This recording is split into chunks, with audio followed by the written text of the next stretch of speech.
brothers and sisters, and I see some of my old friends from the press. I like to welcome everybody. Love you, love you. So,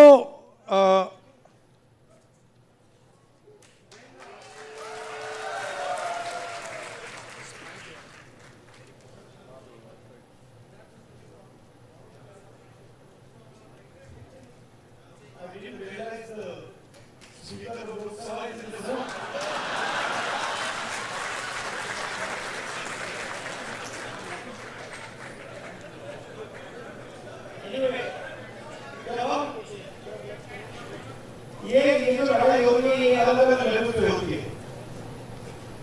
अभी आपने चार expression सुने, अलग अलग perspective सुने।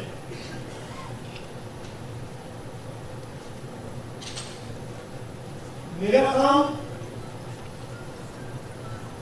जो central fight है,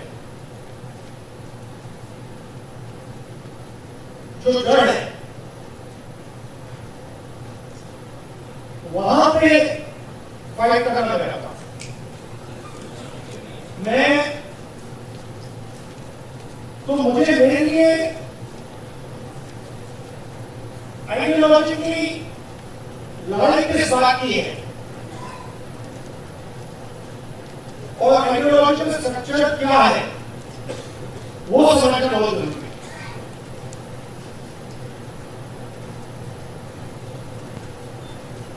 तो लड़ाई किस चीज के बीच में होगी आपको नहीं पता। अगर आप बिल्कुल फाउंडेशन में ले जाए इसको, मतलब खोदते जाए और बिल्कुल नीचे जड़ तक चले जाए, लड़ाई किस चीज की?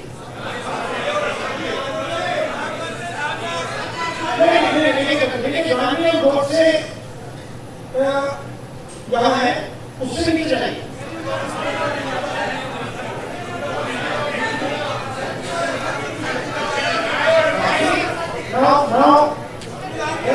इसमें आपको हजारों आंसर मिलेंगे।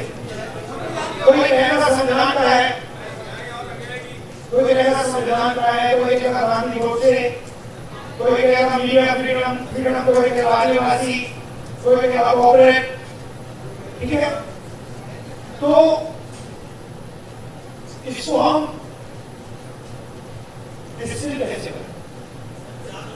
क्योंकि जो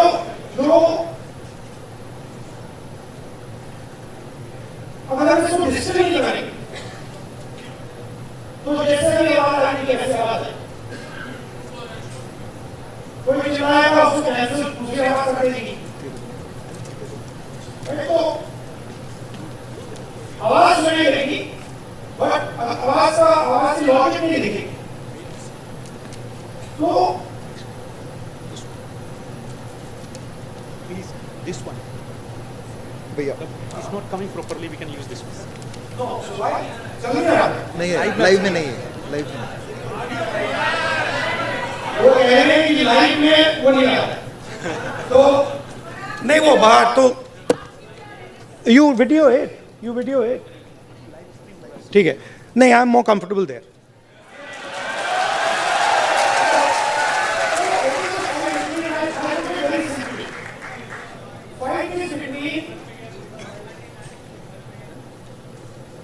order and expression. Okay, there are some people who want to give orders and order society, and there are other people who want to express themselves, and that order is deserving their expression. And Hello. expression is deserving their Hello. And every single person was technically going to do that. Every single person's perspective can fit into that. If you look at what was happening at Jantar Mantar, students want to express themselves.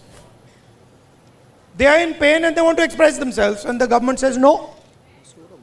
We are going to create order in Jantar Mantar, you cannot express yourselves. Today, a lady came to me whose daughter has been raped and killed in Uttarakhand 4 years ago. She's crying, she's trying to express herself.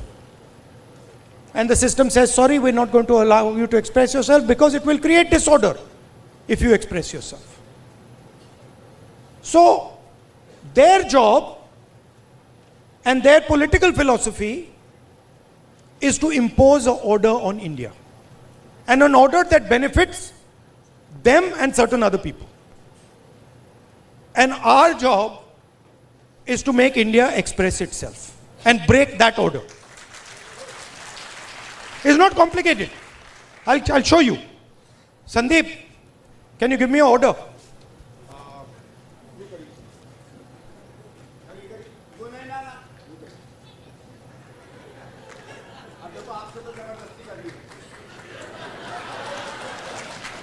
This is RSS.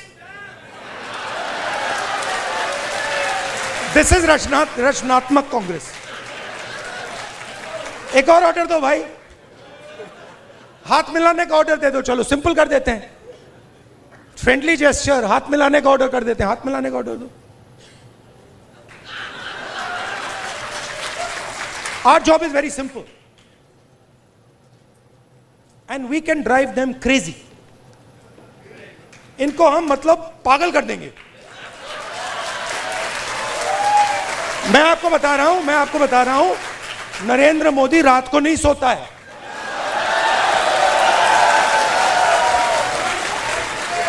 उसके अलग अलग कारण है. उसका एक obvious कारण है और उसके बहुत सारे हिडन कारण भी हैं.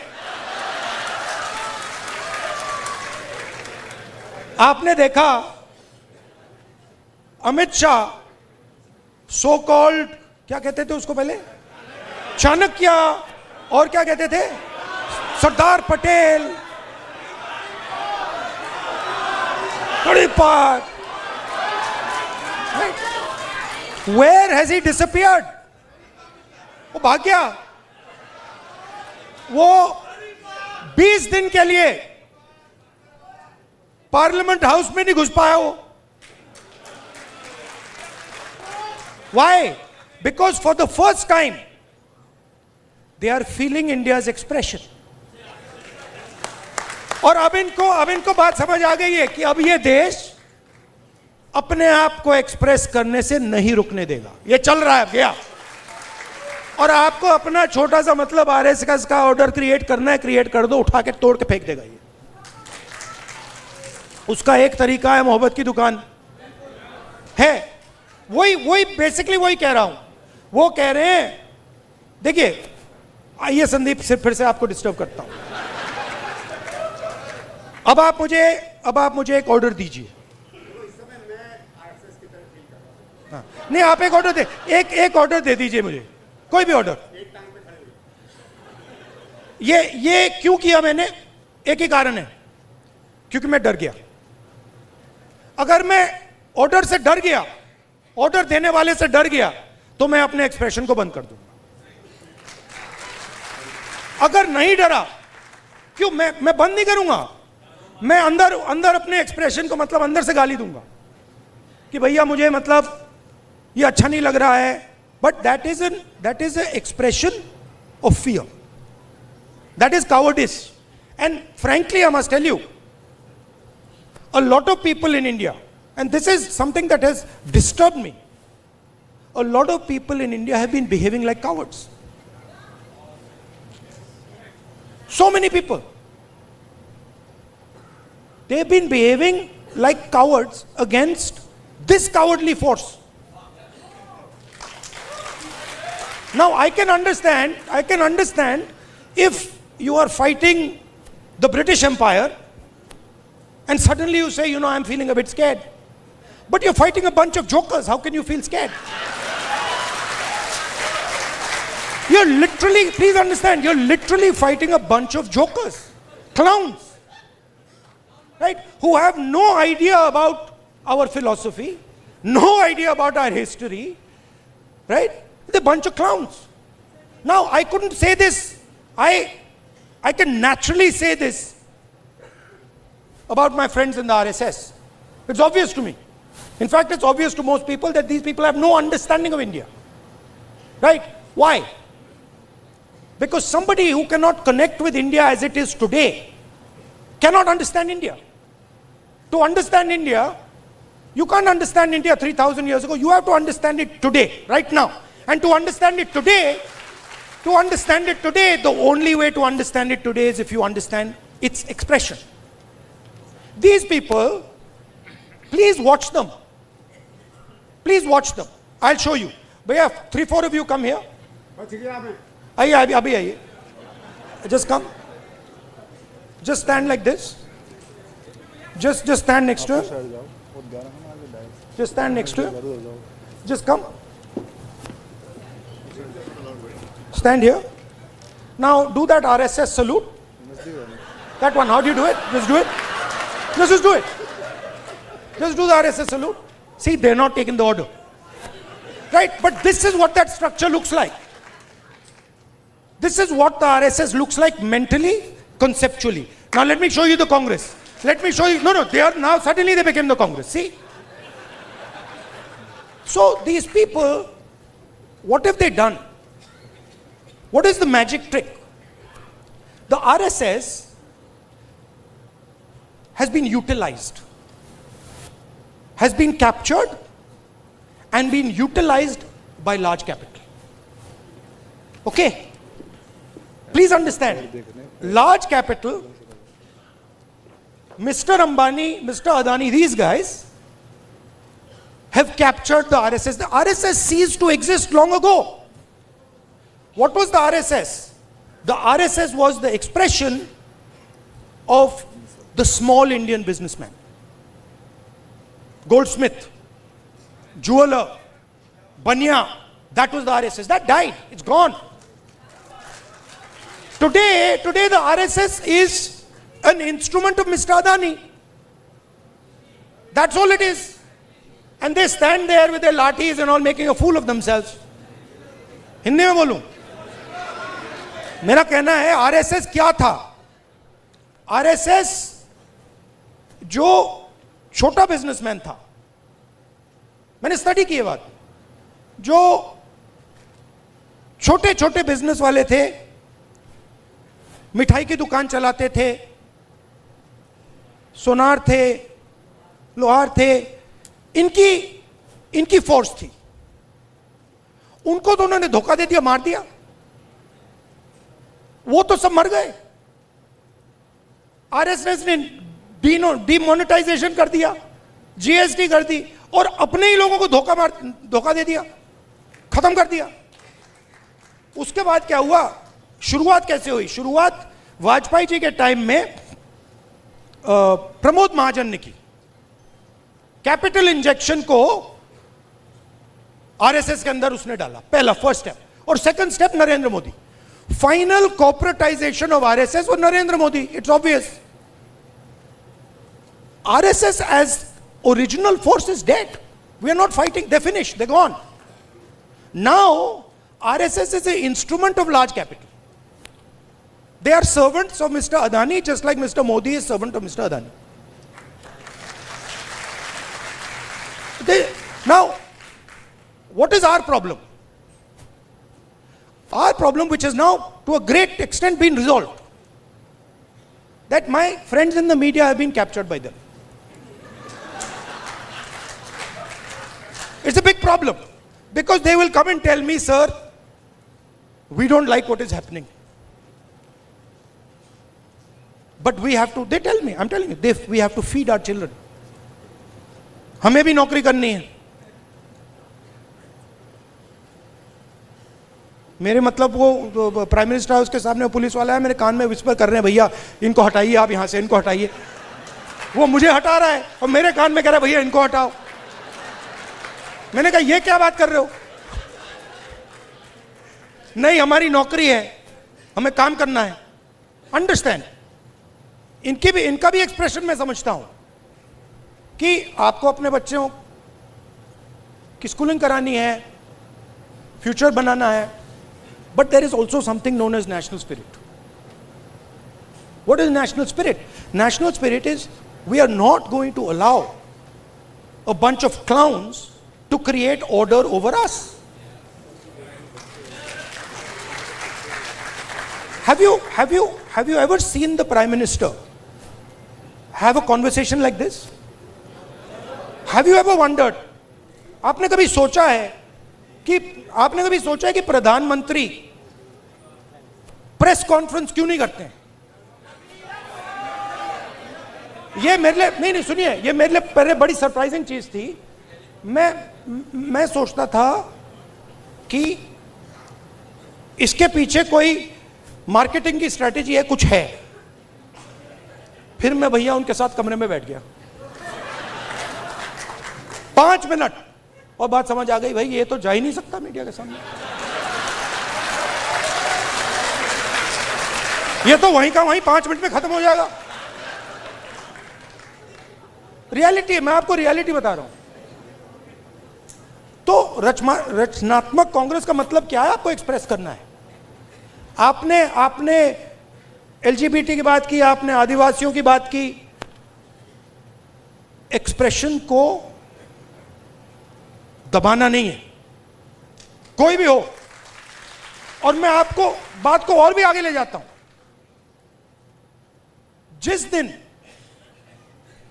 आरएसएस के एक्सप्रेशन को देश से खत्म करने की बात शुरू हुई, उस दिन मैं उनकी रक्षा करूंगा, क्योंकि उनका भी एक्सप्रेशन है। हमारा ये नहीं है, हम कह रहे हैं कि भैया सब लोगों का एक्सप्रेशन होना चाहिए। जो आपके दिल में, आप खुल के बोलो, डरने की कोई जरूरत नहीं है। आप किसी और को नहीं दबा सकते। आप ये नहीं कह सकते कि भैया देखो आप सिख हो तो आप गुरु नानक की बात नहीं कर सकते, आप मुसलमान हो तो आप अल्लाह की बात नहीं कर सकते, आप जैन हो तो आप महावीर जी की बात नहीं कर सकते, आप हिंदू हो तो आप शिव की बात नहीं कर सकते। नहीं, जिसको जो बात करनी है, जो भी जिसके भी दिल में है, उसको बोलना चाहिए। उसके बाद देखेंगे बात अच्छी नहीं लगी तो फिर कहेंगे उससे कि भैया देखो ये आपने जो बोला है ना, ये इसने मूड खराब कर दिया, इसको आप दूसरे तरीके से, पहले बोलेंगे इसको आप दूसरे तरीके से बोलिए, प्यार से बोलिए। तो जब देश में एक्सप्रेशन बाहर निकलेगा तो देश की ऊर्जा, देश की जो स्ट्रेंथ है वो पूरी दुनिया को दिखाई देगी। ये क्या कर रहे हैं? ये देश पर एक्सप्रेशन को मार रहे हैं। और आप बिलीव नहीं कर सकते इनके साथ हुआ क्या। मतलब आप इमेजिन नहीं कर सकते हुआ क्या इनके साथ। ये गए, आई विल एक्सप्लेन। ये गए, संदीप आना जरा, ये इनका पता नहीं कहां से इनके दिमाग में घुस गया। अब अजीब चीजें घुस जाती है, बट इनके माइंड में घुस गया कि फॉरेन पॉलिसी इज दिस।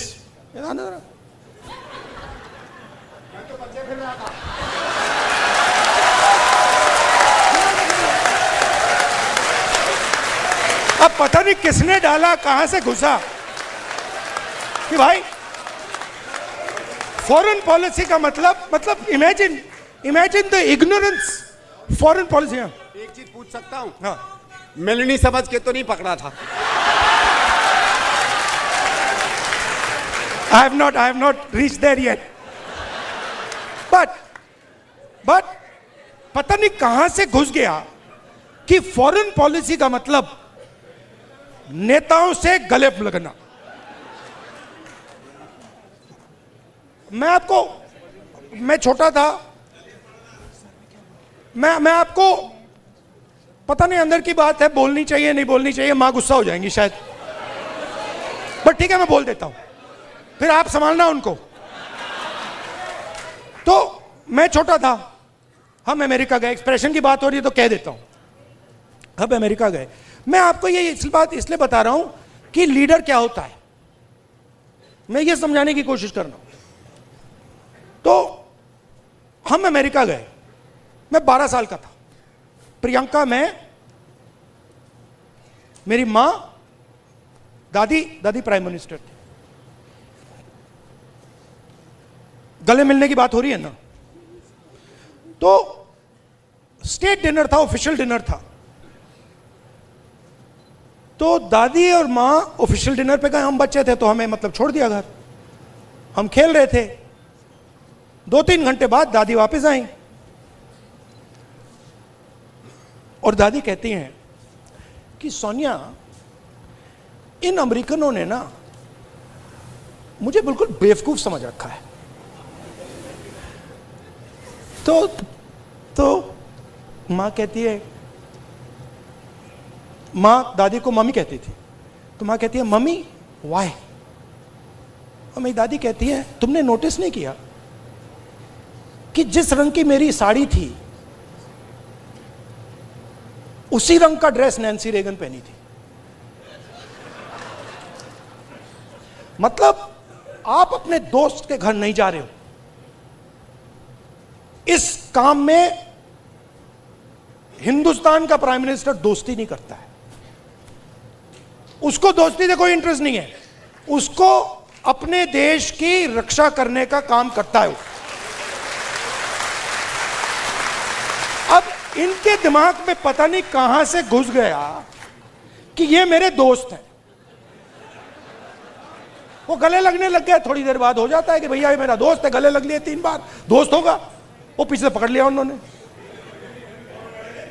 हाँ, वो 2 मिनट में देखो, ये सोच रहे कि मेरे बड़े फ्रेंड हैं, है ना, ये सोचे मेरे बड़े फ्रेंड हैं, ये मैं अपने आप को इनका फ्रेंड नहीं मानता हूं, तो ये आ रहे गले मिलने, मैं आ रहा हूं गला पकड़ने। और मैं आपको बता रहा हूं, नरेंद्र मोदी को 2 मिनट में लपेट लिया। अब इमेजिन हुआ क्या, इमेजिन हुआ क्या। एक साइड ईरान में युद्ध होता है,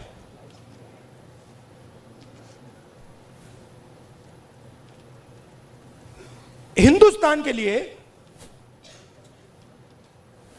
अगर हिंदुस्तान अपनी स्ट्रेंथ को समझता और अगर हिंदुस्तान का नेता इंदिरा गांधी जी जैसा होता तो हिंदुस्तान के लिए दुनिया में सबसे बड़ी अपॉर्चुनिटी आपके सामने आई। कौन सी कि भैया ईरान हमारा पुराना दोस्त, अमेरिका हमारा दोस्त, रशिया हमारा दोस्त, चलो भैया हम रेलेवेंट बन जाते हैं, इनकी दोस्ती बनाते हैं। हुआ क्या? नहीं हुआ क्या, पाकिस्तान ने हमें जगह उठा के ले गया। जो मीडिएटर पाकिस्तान बन गया और हिंदुस्तान, मोदी जी देखते रह गए। ये हुआ क्या भाई, ये कैसे हुआ? अब क्या हुआ? अभी ये मीडिया वाले आपको बता नहीं रहे, मुझे मालूम है। आजकल भैया मैं आपको बता रहा हूं, मोदी जी के ऑफिस के अंदर से मुझे इंफॉर्मेशन मिलती है। पूरा रिवोल्ट चल रहा है अंदर। हुआ क्या?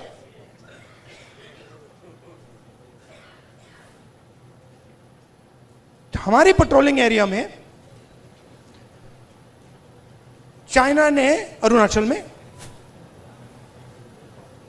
हमें पेट्रोलिंग करने से मना कर दिया कि भैया हाँ ठीक है, वो सब बात ठीक है, ये आपकी जमीन है, मगर आप यहां पेट्रोलिंग नहीं कर सकते। राजनाथ सिंह जी, अमित शाह जी और नरेंद्र मोदी जी की हवा निकल गई है। वो क्या कर रहे हैं? ऑपरेशन अभी चल रहा है, सारे मीडिया के एडिटर्स को कॉल कर रहे हैं कि भैया ये बात आप अपने अखबारों में मत डालो, छुपाओ।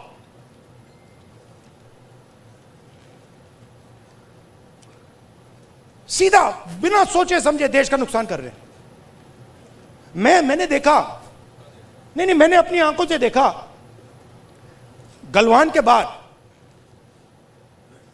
प्रधानमंत्री आए, जूम कॉल थी, प्रधानमंत्री कहते हैं हिंदुस्तान की जमीन का 1 इंच चाइना ने नहीं लिया।